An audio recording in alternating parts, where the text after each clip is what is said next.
ভালো মানুষের সঙ্গে সবসময় খারাপ কেন হয়? বা যদি এটাকে আমরা আরও একটু বিশেষভাবে বলি তাহলে বলা যেতে পারে যে কোনো একটা ভালো বৈশিষ্ট্য বা কোনো একটা ভালো কাজের জন্য আমাদেরকে সবসময় একটা খারাপ ঘটনার মধ্যে কেন চলে যেতে হয়? ভালো বৈশিষ্ট্য কেন আমাদের জীবনে দুঃখ, কষ্ট এবং যন্ত্রণা নিয়ে আসে? আজকের ভিডিওতে আমরা এটাই আলোচনা করব এবং এই জিনিসটা বোঝার জন্য আমরা উদাহরণ নেব ওডিপাস দ্য কিং অথবা ওডিপাস রেক্স, সফোক্লিসের লেখা একটা অত্যন্ত বিখ্যাত একটা নাটক বা ড্রামা, যেখানে একটা দেশ আছে, বিরাট বড় দেশ বা একটা শহর, যেখানে একটা রাজা এবং একটা রানী আছে।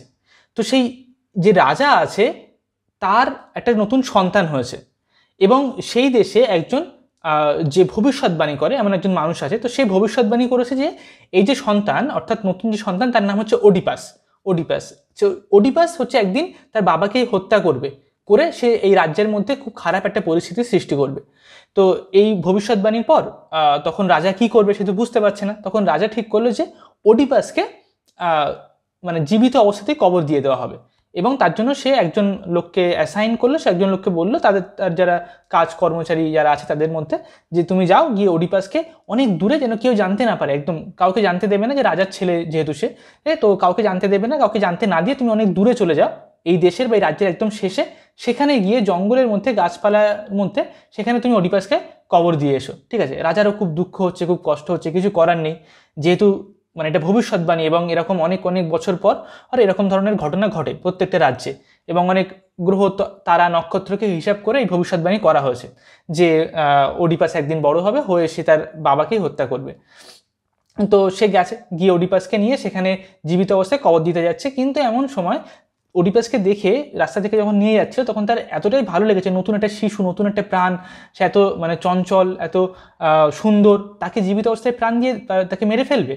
তো সেই জন্য সে কি করলো, যে তাকে মেরে না ফেলে মানে একদম সেই দেশের বা সেই রাজ্যের যে একদম প্রান্তে সেখানে তাকে একটা জায়গাতে রেখে দিয়ে চলে এসছে কবরের পাশে।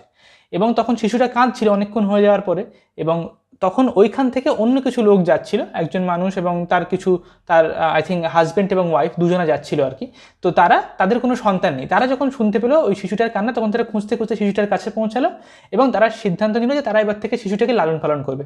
তারা ভাবলো যে ঈশ্বর তাদেরকে এই শিশুটা দিয়েছে, ঠিক আছে, কোনো একটা ভাবে যেহেতু তাদের কোনো সন্তান হচ্ছে না, হ্যাঁ, সেই জন্য ঈশ্বর তাদেরকে নিজের হাতেই সন্তান তাদের কাছে পাঠিয়েছে। তো তারা সেই সন্তানটাকে নিয়ে চলে গেল এবং তারা অ্যাকচুয়ালি অন্য দেশে থাকে, অন্য একটা রাজ্যে বা অন্য একটা শহরে থাকে।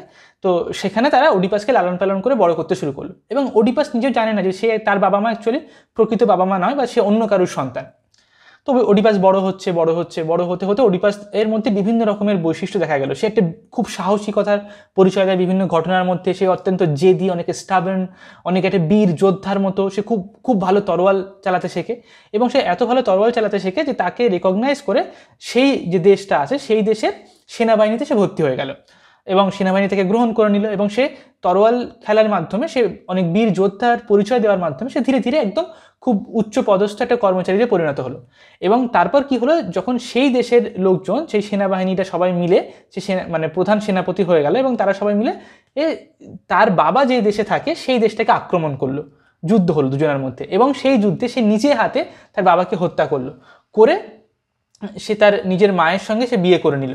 আগেকার দিনে কি এরকম হতো যে যখনই দুটো রাজ্য বা দুটো দেশের মধ্যে যুদ্ধ হতো, তখন মানে একটা রাজা অন্য রাজাকে যখন মেরে ফেলতো তখন তার যে রানী থাকতো, অর্থাৎ যে কুইন থাকতো, তাকে আর কি ম্যারেজ করে নিত।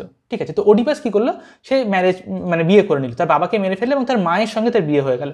এবং ওডিপাস এরকম বিয়ে করে নিল, তারপর তাদের একটা ওডিপাসের সন্তান হলো। কিছু সন্তানদের মধ্যে একজনের যে সব থেকে এল্ডার, মানে যে সব থেকে বড়, তার যে সব থেকে বড় মেয়ে, তার নাম হচ্ছে অ্যান্টাগোনে। ঠিক আছে, নাও এমন এমন সময় চলছে। তো সেই সময় যে সেই প্রফেসি করেছিল এবং যে ওডিপাসকে দেখেছিল একদম ছোটোবেলায়, সে তার অনেক বয়স হয়ে গেছে। সে যখন আবার সেই দেশে ফিরে এসেছে, সে অনেক ঘুরতে ঘুরতে সে রাজার সঙ্গে যখন দেখেছে তখন সে অবাক হয়ে গেছে। সে রাজার সাথে চোখ মিলিয়ে কথা বলতে পারছে না, সে ভালো করে মানে অনেক অনেক আনকমফোর্টেবল ফিল করছে। তখন রাজা বুঝতে পারছে যে এই লোকটা কিছু একটা জিনিস জানে, যে যে সেটা বলতে চাইছে না, বা সে অনেক ভয় পেয়ে আছে। তো ওডিপাস তাকে অনেকবার জিজ্ঞাসা করলো করে, কিন্তু সে বলছে না। কিন্তু তারপর যখন তাকে বারবার করে জিজ্ঞাসা করলো এবং সে ফাইনালি মানে বলার জন্য রাজি হলো যে অ্যাকচুয়ালি কী, সে কোন জিনিসটাকে লুকিয়ে যাচ্ছে, সে তখন বলল যে সে তখন বললো যে আমি যদি এটা বলি, যদি আমি এটা জানাই তোমাকে, তাহলে আমাদের এই পুরো দেশের মধ্যে অনেক রকমের সমস্যা, অনেক অরাজকতার সৃষ্টি হবে। তো ওডিপাস যখন এটা জানতে পারলো যে সে অ্যাকচুয়ালি তার বাবাকে হত্যা করেছে এবং তার নিজের মাকেই মানে নিজের মাকে বিয়ে করেছে আর তার বাবাকে হত্যা করেছে, এবং সে তার মায়ের সঙ্গে বিয়ে করেছে এবং তার সন্তান হয়েছে, তার নাম হচ্ছে অ্যান্টাগন, এবং আরও কতগুলো সন্তান হয় তার পরবর্তীতে। তখন ওডিপাস দুঃখে, কষ্টে, যন্ত্রণায় মানে একদম ফেটে ফেটে পড়ছে, মানে সে ভাবতে পারছে না যে সে এরকম কাজ করতে পারে। তো সে তখন এত কষ্ট পেয়েছে ওডিপাস, যে বলছে যে আমি এই চোখ দিয়ে নিজের বাবা মাকে চিনতে পারিনি, আমি নিজে যখন দেখলাম তখন আমি জানতে পারিনি যে এটা আমার বাবা, আমি যখন নিজের মাকে দেখলাম তখন আমি বুঝতে পারিনি এটা আমার মা। হ্যাঁ, তো মানে এই জীবন বা এই সব কিছু অ্যাচিভমেন্ট, এই যে আমি একটা বীর যোদ্ধা, এত যে আমার সাহস, সবাই আমার এত প্রশংসা করে, আমি একটা দেশ জয় করে নিতে পারি, এসবের কি মানে? তো তখন যখন আমি এই চোখ দিয়ে সব কিছু দেখতে পেয়েও আমি অন্ধের মতো ছিলাম, সেজন্য নিজের হাতে সে নিজের চোখগুলোকে অন্ধ করে দেয়, যে এই চোখের কোনো মূল্য নেই, কারণ আমি সব কিছু দিয়ে মানে প্রকৃত বাস্তব কি সেটা আমি দেখতে পাইনি। ঠিক আছে, একটা ছোট্ট একটা জগতের মধ্যে সে নিজের অ্যাম্বিশন, নিজের উদ্দেশ্য, সেগুলোর জন্য অনেক পরিশ্রম করছিল, নিজেকে অনেক তৈরি করছিল, কিন্তু তারও বাইরে একটা বিরাট বড় একটা জটিল একটা ভাগ্যের একটা পরিহাস সেটা তার জন্য অপেক্ষা করছিল, এবং সেটা ফুলফিল হলো শেষ পর্যন্ত। তখন ওডিপাস কি করলো, নিজের চোখকে অন্ধ করে দিল, দিয়ে সে এই দেশ ছেড়ে চলে গেল। এবং তার সঙ্গে তখন তার যে বড় মেয়ে ছিল অ্যান্টাগনে, সে তখন বললো যে বাবার এত দুঃখ, তো আমি তখন বাবার সঙ্গে আর কি থাকবো। তো তখন বাবার হাত ধরে ধরে অ্যান্টাগনে বিভিন্ন দেশে দেশে ভ্রমণ করে মানে বাবাকে নিয়ে যেত, আর তখন তারা ভিক্ষা করে আর কি খাবার খেত। এটাই হচ্ছে ওডিপাসের স্টোরি। এটাকে বলা হয় দ্য ট্র্যাজেডি অফ ফেট। অর্থাৎ এই স্টোরিটাকে যদি আমরা অবজার্ভ করি বা খেয়াল করি, এখানে অনেক কিছু অবজার্ভ করার আছে, কিন্তু সবথেকে ফান্ডামেন্টাল যে দুটো বিষয় তার মধ্যে আমি একটা আজকে আলোচনা করব, সেটা হলো ওডিপাসের শেষমেশ যে পরিস্থিতিটা, অর্থাৎ যে ট্র্যাজেডি অফ ফেট, তার যে দুঃখ, কষ্ট, যন্ত্রণা, সেটা কেন তৈরি হলো।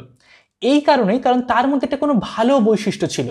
এমনটা নয় যে সে অনেক খারাপ কাজ করছিল বা সে অনেক লোভী ছিল বা অহংকারী ছিল, সেই জন্য তার সাথে খারাপ ঘটনা ঘটেছে, অনেক দুঃখ বা কষ্ট, না। বরং সে অনেক একটা বীর যোদ্ধা ছিল, সে অনেক সাহসিকতার পরিচয় দিয়েছিল, তার জীবনে অনেক অ্যাম্বিশন ছিল। এই জিনিসগুলো প্রত্যেকটাই অত্যন্ত ভালো হিউম্যান কোয়ালিটি। অনেক সাহসিকতার পরিচয় দেওয়া, অনেক ভালো যোদ্ধা হওয়া, নিজেকে ট্রেনিং দেওয়া, এগুলো। এবং সেই ভালো বৈশিষ্ট্যগুলোই ওডিপাসকে একটা দুঃখ, কষ্ট বা যন্ত্রণার মধ্যে নিয়ে গেছে, হিউম্যান সাফারিংয়ের মধ্যে নিয়ে গেছে। এবং এই যে ঘটনাটা বা এই যে প্যাটার্নটা, আমাদের মধ্যে কোনো একটা ভালো বৈশিষ্ট্য সবসময় আমাদেরকে একটা অত্যন্ত কষ্ট বা দুঃখের মধ্যে নিয়ে যায়, এটা বারবার পৃথিবীর ইতিহাসে ফুটে উঠেছে। যেমন সক্রেটস ওডিপাসের, এটা তো একটা স্টোরি অ্যাকচুয়ালি, একটু মানে ড্রামা বা নাটক, যেটা সফোক্লিসের লেখা, কিন্তু সক্রেটসের যে স্টোরিটা সেটা সত্যি, এটা একটা বাস্তব ঘটনা।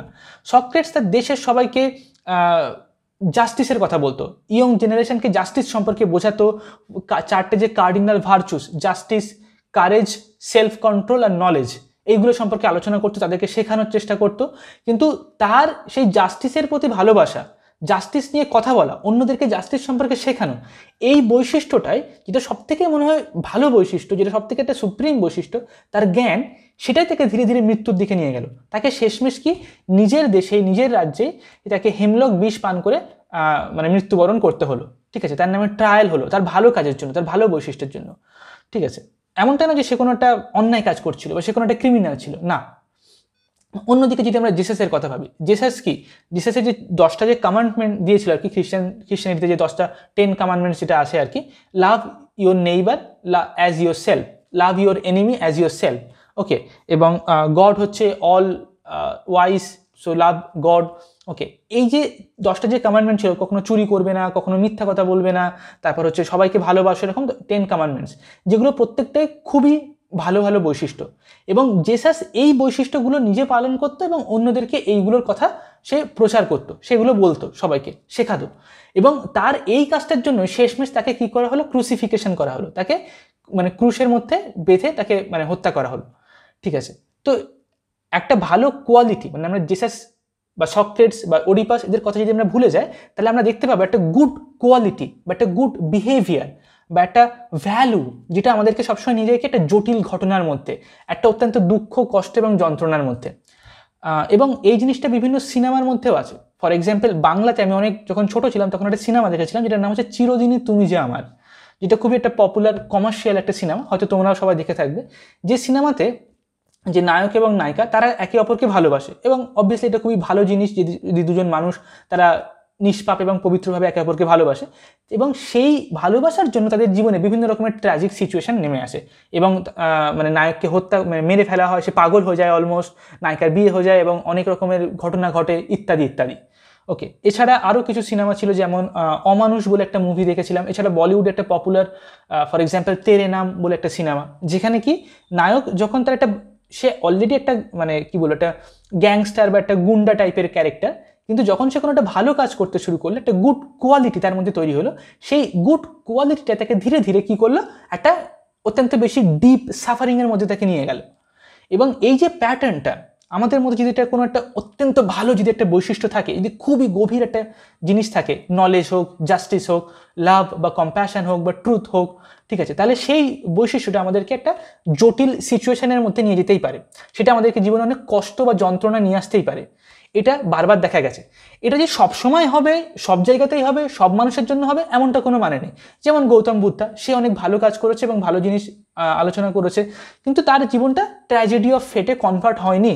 তার জীবনের প্রথম অংশটা কিছুটা দুঃখের ছিল, কিন্তু শেষের দিকে সে অনেক ভালো এবং মানে যথেষ্ট সঠিক পথে বা একটা ভালোভাবে তার মৃত্যুটা হয়েছে, সেখানে কোনো রকমের প্রবলেম্যাটিক ঘটনা কিছু ঘটেনি।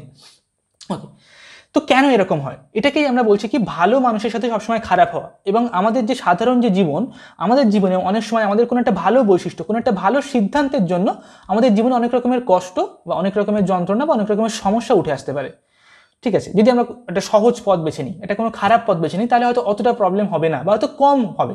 এমনটা নয় যে খারাপ পথ বেছে নিচ্ছে যারা তাদের খুব ভালো আছে, তারাও অবভিয়াসলি প্রবলেমের মধ্যেই থাকবে, তারাও কষ্টের মধ্যে থাকবে। কিন্তু ভালো বৈশিষ্ট্য নিলে তখন আমাদের এরকম একটা এক্সপেকটেশন থাকে যে আমাদের সাথে সব কিছু ভালোই হবে, আমরা সবসময় ভালো যেহেতু করছি, আমরা যেহেতু সঠিক পথে চলছি নীতিগতভাবে আধ্যাত্মিকভাবে, তাহলে আমাদের সাথে সবসময় যেন ভালো কিছু হয় না, বরঞ্চ উল্টোটা হতে পারে। তার জন্য আমাদেরকে প্রিপেয়ার থাকতে হবে, তার জন্য আমাদেরকে তৈরি হতে হবে। নাও এটা কেন হয়, যদি সেটা আমরা বোঝার চেষ্টা করি এবার, তাহলে এখানে বুঝতে হবে কি হিউম্যান কন্ডিশন মানে কি। হিউম্যান কন্ডিশন মানে হচ্ছে আমাদের খিদে পায়, খিদে পেলে আমরা খাবার খেতে হয়, তারপর বড় হওয়ার সাথে সাথে আমাদের সেক্সুয়াল ডিজায়ার তৈরি হয়, আমাদের টাকা রোজগার করতে হবে, আমাদের প্রত্যেক দিন রাত্রেবেলা ঘুমাতে যেতে হবে, না ঘুমালে আমাদের শরীর কাজ করবে না, ঠিক আছে, আমরা বিভিন্ন রকমের রোগ বা অসুস্থতা আমাদের মধ্যে তৈরি হয়। এগুলো হচ্ছে কি হিউম্যান কন্ডিশন। আমাদের বডির কিছু নিড আছে, আমাদের মাইন্ডের কিছু নিড আছে, সমাজ আমাদের থেকে কিছু জিনিস চায়, আমাদের বাবা মা, আমাদের পরিবার, আমাদের সমাজ, তারা আমাদেরকে একরকমভাবে পেতে চাইছে, আর আমরা হয়তো অন্যরকম হতে চাই, ঠিক আছে। তো এগুলো হচ্ছে কি হিউম্যান কন্ডিশন। নাও এই যে হিউম্যান কন্ডিশন, এই যে পৃথিবীটা পুরো হোল ওয়ার্ল্ডের যে কন্ডিশন আর হিউম্যান কন্ডিশন, এটা একটা প্রিজন বা একটা জেলখানার মতো, যে জেলখানার মধ্যে আমরা সবাই বেঁচে আছি। নাও এই যে জেলখানাটা, সেখানে স্বাভাবিকভাবে আমরা সবাই অ্যাকচুয়ালি একটা ফর্ম অফ কারাপশান, যেমন নর্মাল যদি একটা জেলে কেউ থাকে, জেলের মধ্যে কারা থাকে, যারা ক্রিমিনাল তারা সবাই জেলের মধ্যে থাকে, এবং তাদের এটা খুবই স্বাভাবিক যে তাদের মধ্যে সেই ক্রিমিনাল অ্যাক্টিভিটি বা ক্রিমিনাল যে টেন্ডেন্সি সেগুলো অলরেডি তাদের মধ্যে আছে, সেই জন্য তারা সবাই জেলে আছে।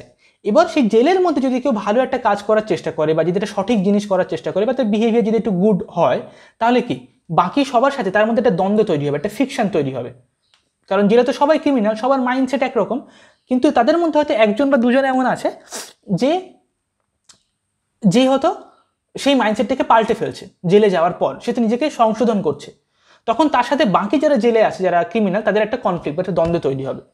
ঠিক সেরকমই এই যে পৃথিবীটা, এটা প্রিজনের মতো, এখানে এটা একটা জেলখানার মতো।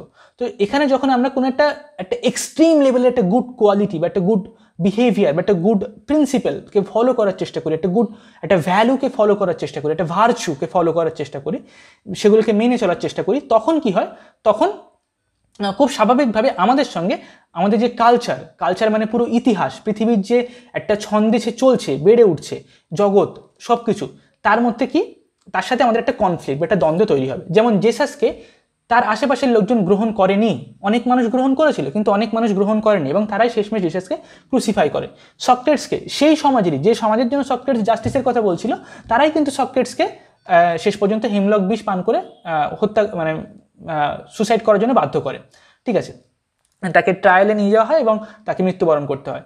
সেম থিং উইথ ওডিপাস কিন্তু ভালোই চেয়েছিল, সে তার দেশকে রক্ষা করতে চেয়েছিল, সেটা যোদ্ধা হয়ে সে তার সমাজ বা জাতি যেটা ন্যাশনালিজম আর কি, সেটাকে প্রমোট করতে চেয়েছিল, তো কিন্তু তার ভালো বৈশিষ্ট্যটা থেকে শেষমেশ খারাপ পথে নিয়ে আসলো।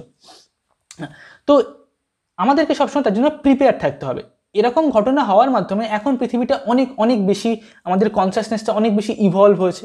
কিন্তু এখনও এরকম ঘটনা ছোট ছোট লোকাল স্টেজে, লোকাল লেভেলে, বিভিন্ন পরিবারের মধ্যে বা একটা ছোট জাতির মধ্যে, একটা গোষ্ঠীর মধ্যে বা একটা কমিউনিটির মধ্যে এই ধরনের প্যাটার্ন, ছোট ছোট একটা প্যাটার্ন বা অনেক লোকাল লেভেলে একটা প্যাটার্ন, আঞ্চলিক স্তরে এই প্যাটার্নটা এখনও কিন্তু উঠে আসে বিভিন্ন জায়গায়। আমাদের মধ্যে হয়তো অনেকে যারা এই ভিডিওটা দেখছে তারা হয়তো রিলেট করতে পারবে যে সেই প্যাটার্নটা তার জীবনে বা তার আশেপাশের কোনো মানুষের জীবনের মতো উঠে আসছে। একটা সিদ্ধান্ত, একটা ভালো সিদ্ধান্তের জন্য বা একটা ভালো ভ্যালুসের জন্য তাকে হয়তো অনেক রকমের প্রবলেম এর মধ্যে ফেস করতে হচ্ছে। এবার এখানে আমাদের আরেকটা জিনিস মাথায় রাখতে হবে যে আমি যে ধরনের ভালো বৈশিষ্ট্যের কথা বলছি এখানে বা যে ধরনের গুড, সেটা কিন্তু তার সাথে যেন আমাদের নর্মাল যে ফুলিশনেস বা স্টুপিডিটি সেটাকে যেন আমরা কনফিউজ না করি।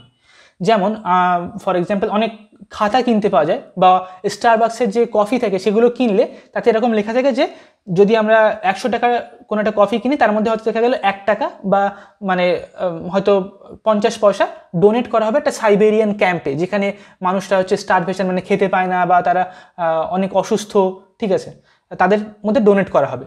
কিন্তু আমরা যখন কফিটা কিনছি স্টারবার্গে তখন আমাদের এরকম ফিলিংস হয় যেন আমরা কোনো একটা মোরাল অ্যাক্ট করছি, যেন আমরা সামাজিক কোনো একটা স্তরে অন্যদেরকে সাহায্য করছি।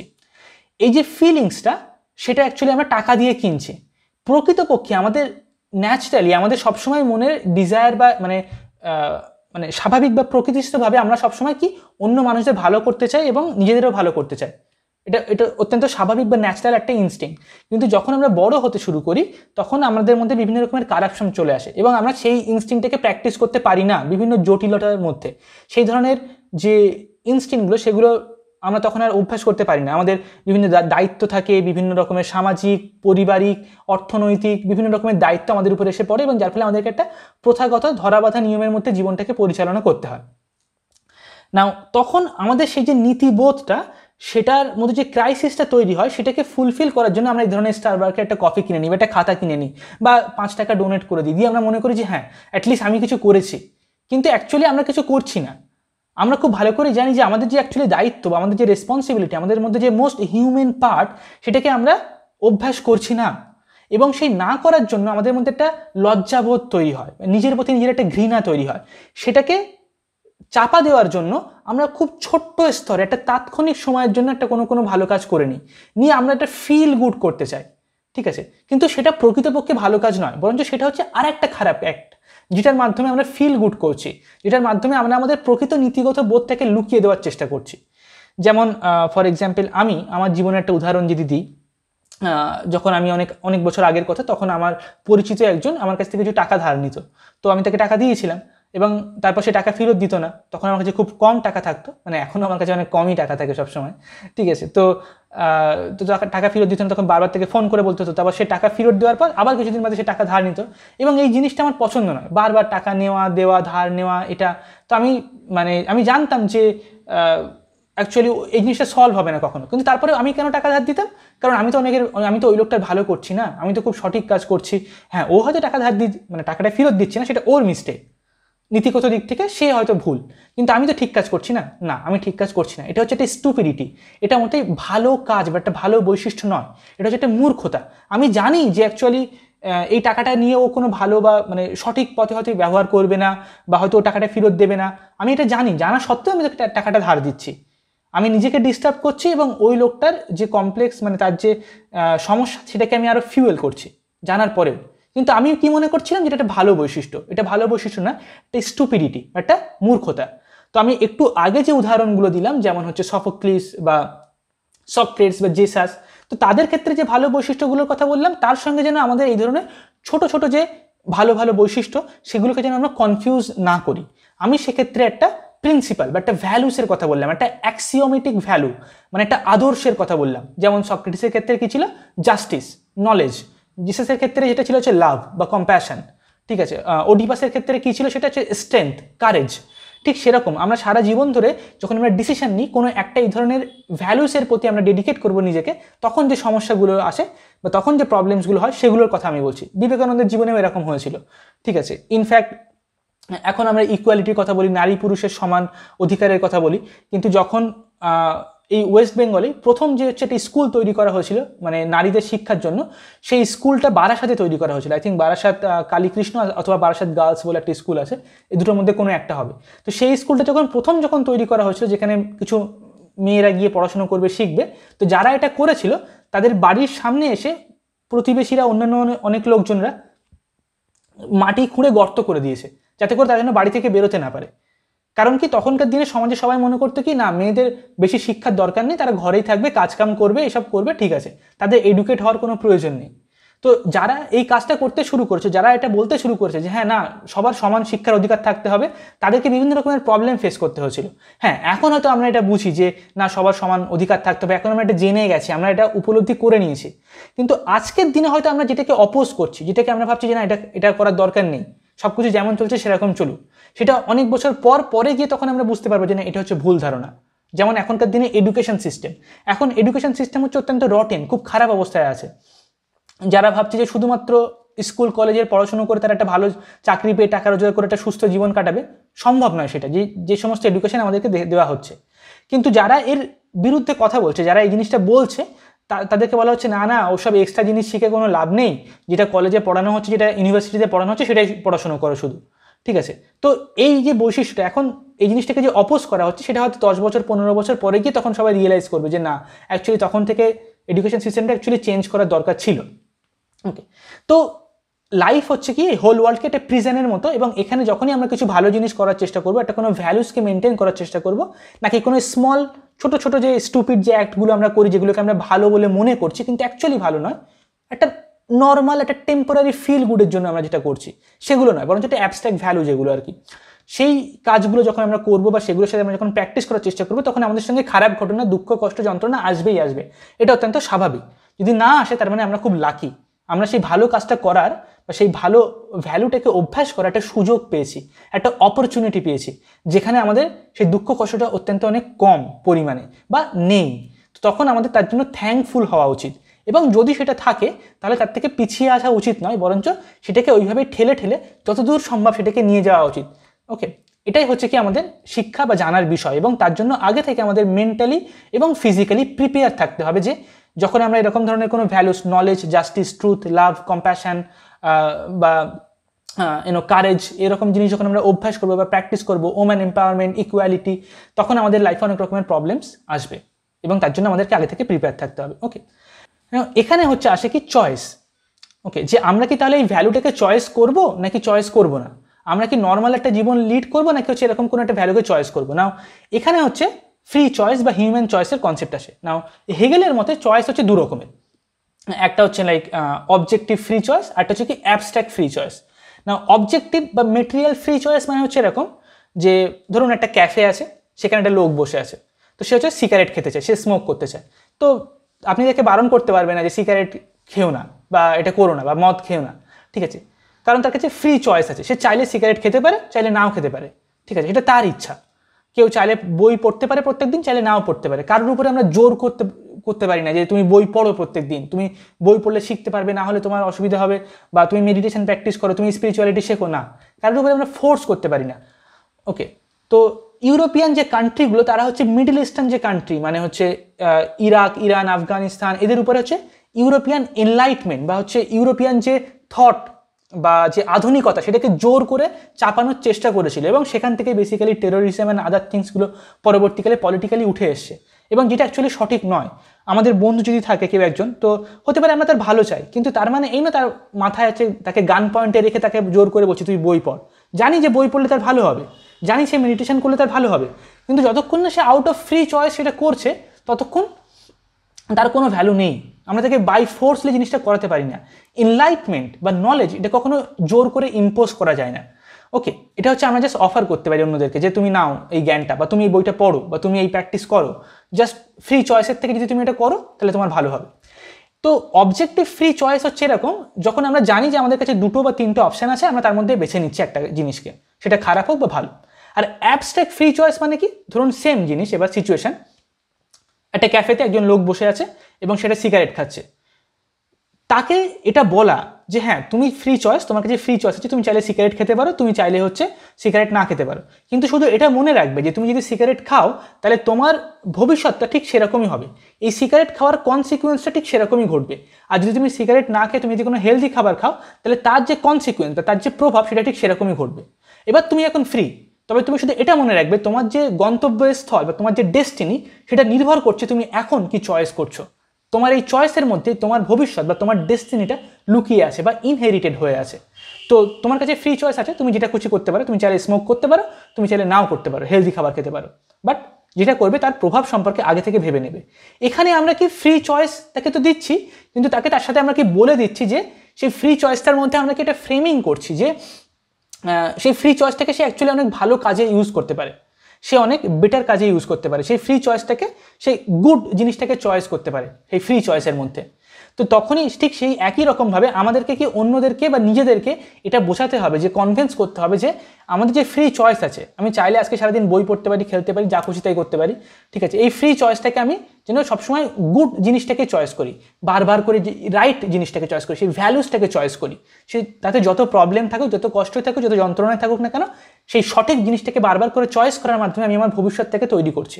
ওকে, এবং যতবার আমি সেই চয়েসটাকে রাইট জিনিসটাকে চয়েস করছি এবং সেটার সঙ্গে আইডেন্টিফাই করছি, তত বেশি আমি স্ট্রং হয়ে পড়ছি, তত বেশি আমার ইন্টারনাল স্ট্রেংথ বা ইন্টারনাল যে কারেজ বা পাওয়ার সেটা আমার বাড়ছে। ফ্রেডরিক নিজের একটা খুব সুন্দর লাইন আছে যে which doesn't kill you make you stronger. Okay, মানে কোনো জিনিস যেটা আপনাকে মেরে ফেলে না সেটা সবসময় আমাদেরকে স্ট্রং তৈরি করে। ওকে, তো যা কিছু প্রবলেম বা মানে মানে একটা আনকমফোর্টেবল সিচুয়েশন তার মধ্যে যখনই আমরা যাচ্ছি, তার মানে কি সেটা আমাদেরকে অনেক দিনের পর দিন আরও বেশি অনেক স্ট্রং করে তুলবে, অনেক বেশি আমাদেরকে পাওয়ারফুল করে তুলবে। ওকে, তো যদি আমাদের কনসিকুয়েন্সটা ওডিপাসের মতো হয়, যদি আমাদের কনসিকুয়েন্সটা জিসাসের মতো হয় বা সক্রেটসের মতো হয়, তাহলে কি আমাদের যে একটা ইন্টারনাল স্ট্রেংথ থাকবে সেটাকে সহ্য করার জন্য, এবং আমরা সেই জিনিসটার মধ্যে থেকে সেই বারবার চয়েস করার মধ্যে সেই জিনিসটা থেকে গুড জিনিসটাকে চয়েস করার মধ্যে দিয়ে আমাদের স্ট্রেংথ এতটাই বেশি হবে, আমাদের ভেতরকার সুখ বা উপলব্ধি এতটাই বেশি হবে যে আমরা সেই সব কিছুর মধ্যে দিয়ে হয়তো উতরে চলে যেতে পারবো। তবে আশা করি না হ্যাঁ যে আমাদের আজকের দিনের পৃথিবীতে সেরকম ঘটনা অতটাও এক্সট্রিম লেভেলে ঘটবে, যেমন ফর এক্সাম্পল জেসাস বা ওডিপাসের যে এক্সাম্পলগুলো আমি দিলাম, কিন্তু হ্যাঁ লোকাল লেভেলে আমাদের মধ্যে এই প্রবলেমটা ফেস করতেই হতে পারে। ওকে, তো এই ছিল অনেক বড় একটা ডিসকাশন যেখানে আমরা জানলাম। আর হ্যাঁ, গুড চয়েস মানে কি, গুড চয়েস আর ব্যাড চয়েসের মাধ্যমে পার্থক্য হচ্ছে একটাই, গুড চয়েস বা রাইট চয়েস হচ্ছে সেটাই যেটা তার মধ্যে ইন ইটসেলফ ইজ গুড এবং তার কনসিকুয়েন্স সেটা হচ্ছে গুড। ওকে, হ্যাঁ, যদি আমি অনেক বেশি বিরিয়ানি খাই বা খাবার খাই তাহলে কি আমার তখন তো ভালো লাগছে, ফিল গুড হচ্ছে, কিন্তু তার কনসিকুয়েন্সটা ভালো নয়। হতে পারে আমার মেডিকেল সায়েন্স নিয়ে পড়ার ইচ্ছা নেই, কিন্তু আমি জোর করে পড়ছি কারণ এটা থেকে অনেক বেশি সম্মান পাবো, অনেক বেশি টাকা রোজগার করতে পারবো, টর্চার করছি নিজেকে, তাহলে আমি এখন যে কাজটা করছি সেটা তো তার মধ্যে গুড নয়, মানে ইটস নট হেলদি, বাই ফোর্সলি আমি করছি, কিন্তু তার কনসিকুয়েন্স একটা ভালো কিছু হয়তো পাবো সেই আশাতে আমি করছি, তাহলে সেটা ভালো জিনিস নয়। এমনভাবে আমাদেরকে কাজটা করতে হবে যেন তার ইন ইটসেলফ তার মধ্যে সেই জিনিসটা গুড এবং কমপ্লিট হয়, এবং তার কনসিকুয়েন্সে যেটা হবে সেটাও যেন গুড এবং কমপ্লিট হয়। যদি আমাকে মেডিকেল সায়েন্স নিয়ে পড়তেই হয় তাহলে আমাকে এমনভাবে এমন টিচারের কাছে যেতে হবে, এমনভাবে বই পড়তে হবে বা এমনভাবে নোটস বানাতে হবে যেন আমার এই জিনিসটা ভালো লাগে করতে, যেন সেই পড়াটার মধ্যে যেন ইন ইটসেলফ সেটা যেন গুড হয় এবং তার কনসিকুয়েন্সটাও গুড হয়। যদি আমি বই লেখার চেষ্টা করি তাহলে আমাকে এমনভাবে অভ্যাস করতে হবে যেন ইন ইটসেলফ সেটা যেন গুড হয় এবং তার কনসিকুয়েন্স গুড হয়। মেডিটেশন, আমার মেডিটেশন করতে ইচ্ছা করছে না, জোর করে বাই ফোর্সলি না, আমাকে এমনভাবে অভ্যাসটা তৈরি করতে হবে যাতে করে যেন যতক্ষণ আমি যদি 1 ঘন্টা প্র্যাকটিস করি তাহলে সেই 1 ঘন্টা যেন আমার ফিলিংসটা বা আমার এক্সপেরিয়েন্সটা যেন সেটা ভালো হয়, যেন গুড হয়, আর তার কনসিকুয়েন্সটা অবভিয়াসলি গুড। ওকে, এবং সেইভাবে আমাদেরকে গাইড করার জন্য আমাদেরকে কখনো কখনো একটা মেন্টর বা একটা টিচার বা কোনো একজন এক্সপার্টের দরকার হয়, যে আমাদেরকে সেইভাবে বলে দিতে পারবে যে ঠিক কীভাবে প্র্যাকটিস করলে বা কীভাবে জিনিসটাকে অ্যাপ্রোচ করলে জিনিসটা ইন ইটসেলফ গুড হবে এবং তার কনসিকুয়েন্সও গুড হবে। ওকে, এবং যাতে করে টোটাল জিনিসটা গুড হয় তখন সেটা হচ্ছে একটা ট্রু চয়েস, একটা ট্রুলি একটা গুড চয়েস। ওকে, তো আজকের ভিডিওতে আমরা অনেক কিছু আলোচনা করলাম। কেন সবসময় ভালো মানুষের সঙ্গে খারাপ হয়, কারণ পৃথিবীটা একটা প্রিজনের মতো এবং ভালো মানুষের সঙ্গে অ্যাকচুয়ালি নয় বরঞ্চ ভালো একটা ভ্যালুসের সঙ্গে সেটা আমাদেরকে সবসময় খারাপ জায়গাতে বা একটা দুঃখ কষ্টের মধ্যে নিয়ে যায়, যেমন ওডিপাস। তবে এটা যে সবসময় হবে, সব জায়গাতেই হবে তার কোনো মানে নেই, বাট এটা কম বা বেশি অনেক লোকাল স্তরে বিভিন্ন জায়গাতে এটা উঠে আসে, এবং তার জন্য আমাদেরকে আগে থেকে প্রিপেয়ার থাকতে হবে। এবং যদি আমরা গুড চয়েস করি বারবার করে তাহলে আমরা স্ট্রেংথ পাবো এবং সেই শক্তিটা পাবো তার মধ্যে দিয়ে উতরে যাওয়ার জন্য, ঠিক যেমন জিসাস পেয়েছিল, ঠিক যেমন সক্রেটিস পেয়েছিল। জিসাস কিন্তু শেষ মুহূর্তেও হার মানেনি, সে কিন্তু অ্যাটাক করেনি যারা তাকে মেরে ফেলার চেষ্টা করছিল, তাদেরকে যারা তাকে ক্রুসিফিকেশন করছিল। সক্রেটিসও কিন্তু শেষ মুহূর্তে সে নিজেকে মানে বলেনি, মানে সে পালিয়ে যেতে পারতো। সক্রেটিসের অনেক বন্ধু ছিল, অনেক চেনা জানা, প্লেটো সক্রেটিসের শিষ্য, তাদের একটা পুরো কাল্ট ছিল আর কি, অনেক স্টুডেন্ট ছিল, চাইলেই অন্য দেশে সে পালিয়ে যেতে পারতো সক্রেটিস, কিন্তু সেটা সে করেনি। ঠিক আছে, তো ঠিক সেরকম আমাদের কাছে সেই স্ট্রেংথ থাকবে তার মধ্যে দিয়ে উতরে যাওয়ার জন্য, সেই ঘটনার মধ্যে দিয়ে সব কিছু সহ্য করে রিডেমশন বা তার ঊর্ধ্বে চলে যাওয়ার জন্য। ওকে, তো আশা করি তোমাদের সবার ভিডিওটা অনেক ভালো লেগেছে এবং তোমরা সব কিছু অনেক রিয়েলাইজ করতে পেরেছো অনেক ডিপলি। তো তোমাদের কেমন লেগেছে ভিডিওটা সেটা কমেন্ট সেকশনে অবশ্যই জানাবে এবং আমাদের চ্যানেলটা সাবস্ক্রাইব করতে ভুলবে না। এবং খুব শীঘ্রই আমাদের চ্যানেলটি ভিডিও আসবে যেটার নাম হবে ঈশ্বরের অবচেতন, যেখানে আমি আমাদের হিউম্যান কনসাসনেস মানে মানুষের যে অবচেতন তার সাথে মানে মানুষের কনসাসনেস আর গডের যে কনসাসনেস তার মধ্যে সম্পর্ক কি সেটা আমরা আলোচনা করব। এবং যেখানে আমাদের টপিক থাকবে কি আমরা কেন জন্ম হয়েছি, আমাদের সৃষ্টি কিভাবে হয়েছে এবং ঈশ্বরের সাথে আমাদের রিলেশন কি, এবং সেই সব কিছু নিয়ে অত্যন্ত গভীর আর খুব ডিপ একটা ফিলোসফিক্যাল ইন্ট্রোস্পেকশন হবে এবং যেখানে অনেক কিছু ক্লিয়ার হবে। আই হোপ যে তোমাদের ভিডিওটা অনেক ভালো লাগবে। আজকের জন্য এতটুকু, পরের ভিডিওতে আবার দেখা হবে। চলো টাটা, বাই।